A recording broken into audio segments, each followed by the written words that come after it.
Hello adventurers, and welcome back to my channel. Today I'm very excited to be sharing a beautiful Missouri historic site with you all. Now, as we travel across the country, we've seen a variety of different things played out over a timeline of history, but one of the things that I've always enjoyed is seeing the interesting little pieces of infrastructure that make our country actually work, and today's is definitely going to be a part of that, so let's go explore.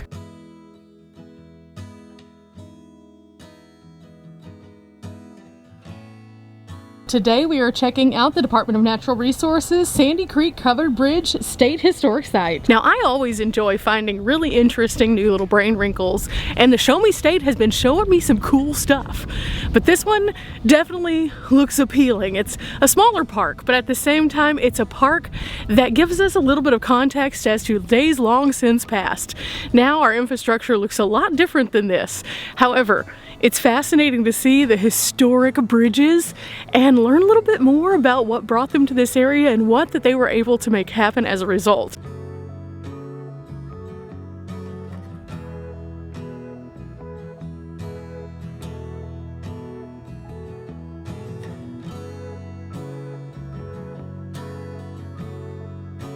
Now, at this particular site, it's not only about this covered bridge, but others as well, and it shows you that at one point in time, there were over 30 covered bridges in Missouri, just a few years after the Civil War. Now, the ravages of the time and the progress took their toll on many of these, as it says, and they ended up either having fires, floods, or being abandoned due to rerouting. As a result of that, only 4 of these still remain in the entire state, and you can find them at various historic sites like this one.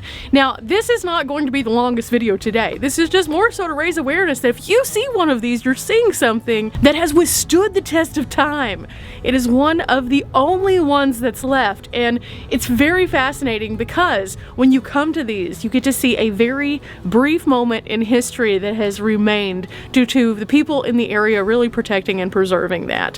And so I wanted to come here and share this because, again, it's part of a bigger picture of 30 original bridges. But let's look at where the others are located and what we can expect to find with this one in just a minute. This one right here is the Union Covered Bridge. It was completed in 1871 by bridge builder Joseph Elliott and is the only Burr Arch Truss still standing in Missouri. It is located 8 miles southwest of Paris in Monroe County, and it's 120 feet long and 17 feet 6 inches wide. Now, that one is made mostly of oak, and that's because it's readily available in the northwest Missouri region, but also it's able to be manipulated, which is what made that particular design so interesting.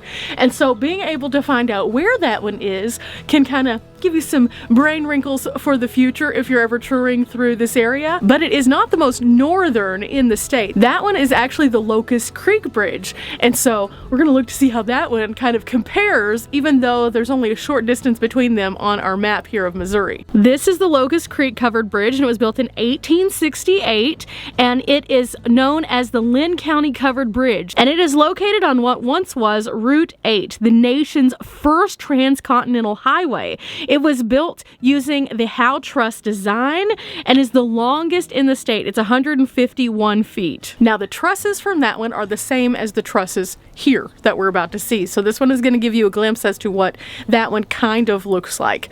But I find it fascinating. Despite these 3 now that we've discussed, they're not even the oldest one. The oldest one is actually built several years before, and it is located at the southernmost point of these bridges that are still remaining. This one right here, this is the oldest, the Bufordville Covered Bridge. Now, that one actually had some of the biggest impact of all the bridges, and if I'm ever in that area, I'll go and check it out for sure, because right after the Civil War, they needed to be able to move goods and things, and that bridge was constructed, and in doing so, it was part of the first toll system through that area that helped them to do that, and that's really, really cool. But today we are here for this one.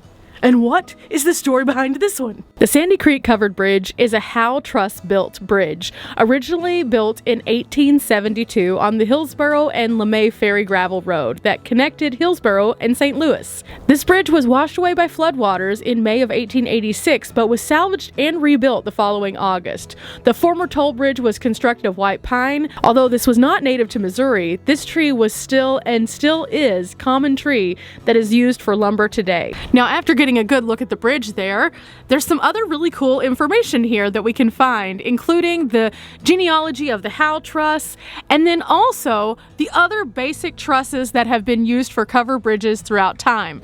This is pretty fascinating because you can see that not all bridges are created equally. Some of them use various different kinds of structures, and throughout the country you'll find various kinds of bridges as a result of that. But focusing on the Howe truss specifically, these were used between 1840 and the 20th century and used diagonals in compression and verticals in tension, and it looks like this. So again, we're going to go look at the bridge and just take a look at how this factors into what it looks like on the inside. But here you can see again a picture of the outside. Now in America, the Howe truss is a combination of wood and metal, and it's the most popular truss system amongst railroads specifically. But the nice thing about coming out to one of these historic sites is they have tons of information for you, so you can learn a little bit about the restoration process, what made covered bridges and toll bridges so important, and more specifically, a full history of the Sandy Creek Covered Bridge and its preservation, which began in 1967. It is pretty fascinating to see how in 1967 they declared that all of these would become historic sites and they would be preserved.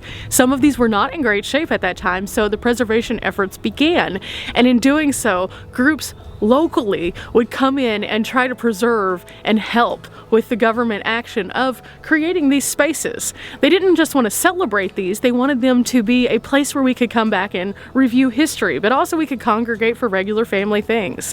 So they added park benches, picnic tables, and in some cases some trails around them. And so when you come to these places, it's not just about seeing one tiny little thing, it's about noticing that this is now a part of the community. It's a part that shares the history and gives you an idea of the people who once were here and the value that these bridges had not only to the people of Missouri but across the country, especially being parts of that transcontinental road. And so I think it's kind of fascinating to stop and read all the signs. You never know what kind of brain wrinkles you're going to get from it. But with that said, let me show you around just a little bit more. I think this place is beautiful and the sun has come out, so it's a glorious day, the perfect day to enjoy a historic site. Sandy Creek Covered Bridge is one of 3 historic Howe truss bridges in Missouri. The bridge is 74 feet 6 inches long and 18 feet 10 inches wide, with an entrance height of 13 feet. The original bridge was built in 1872 by John Hathaway Morris and was named for the creek that it spanned. In May 1886, high water destroyed the bridge, and the county court ordered it to be rebuilt by August of the same year.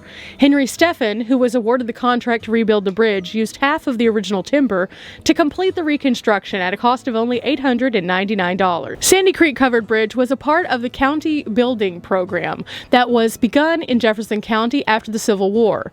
In 1869, work started on the Hillsborough and LeMay Ferry Gravel Road, which was planned to connect Jefferson County's seat of Hillsborough with St. Louis County. By spring of 1872, the road was complete to the vicinity of the Sandy Creek crossing. On May 28, 1872, the project began. His proposed cost for the original build was only $2,000. And he was awarded the contract. By the late 1800s, the LeMay Ferry Road had become a major roadway through Jefferson County, and as you can see on this map from 1898, the road runs diagonally across the page with Sandy Creek Covered Bridge crossing the river on land owned by R. Smith. The exact location is indicated by the arrow. Why covered bridges, however? Well, the many nooks and crannies in an uncovered bridge trap dirt and moisture. This was ideal for decay of the timber.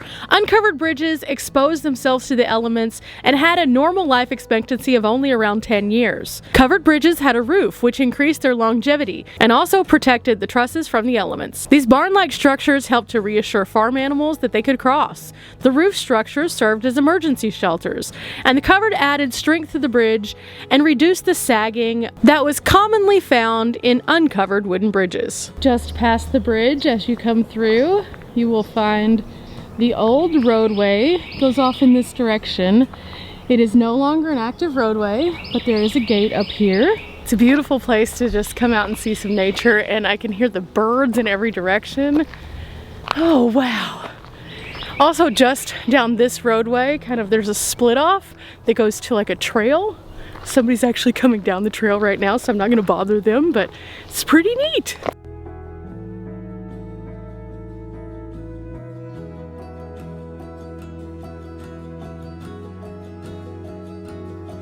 Last but not least, before we head out, there is another portion of this kiosk that I wanted to share. This is a map of all of the state parks and historic sites. You can find this map at your visitor center, but also here at this location. So we are currently in this area right here, and you'll notice that Mastodon State Park is right above that, and I actually went to that one in a previous episode, so that's pretty cool. You never know what you'll find at just a simple pull-off. There's a tiny bit of history here in just one small site, but when you look a little bit deeper at all of the information that's provided, you get some great brain wrinkles that kind of set into line some of the things that have happened here in the past, and I really appreciate that. But the resources that are abundant for future adventures also lay in these sites, so don't miss out on these. Remember guys, we're not here for a long time, but we are here for a good time, and finding little things that engage our minds definitely is that. Till next time guys, bye!